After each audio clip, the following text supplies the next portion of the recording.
What's up guys, welcome again to my channel, and today's video guys, unboxing ulit ng aking in-order from the Amazon.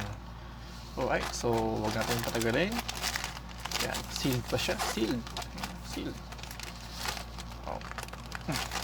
Hindi, kupitin natin yan para mas madali. Ito ang ating scissor. Yan. So, check natin kung ano yung laman. Oops. Ating resibo. Ito mayroon siyang resibo. Ang ating seatbelt cover, shoulder pad. Wow. Tingnan naman guys. Ang laki. So, ito po ang kanyang itsura. Yun. Ang galing ah. Nice. Very nice. So, picture ko lang siya guys. 1, 2. Okay. And ito yung likod. Picture lang natin guys. Okay. Alright. Sinat na siya.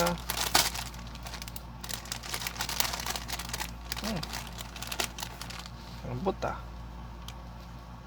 So, gaano nga ba siya kalaki? Hindi natin siya sukatin dito sa aking ruler. Alright. So, meron siyang sukat na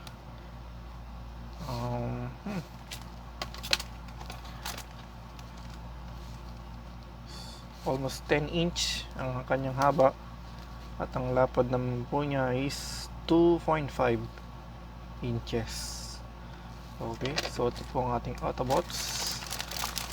Ang ating Autobots na Transformer seat belt cover shoulder pad cushion. Yan. So mayroon siyang pinaka velcro. Ito yung pinaka velcro. Ayan po. Yan. Oops. Tingnan natin yung pinaka quality. Ito nyo guys, naka-embroidery talaga siya. Autobots. Talagang nakatahi talaga siya para kay Autobots. Ito hindi siya nabubuksan. Naka-double na siya. Double pad. Ayan.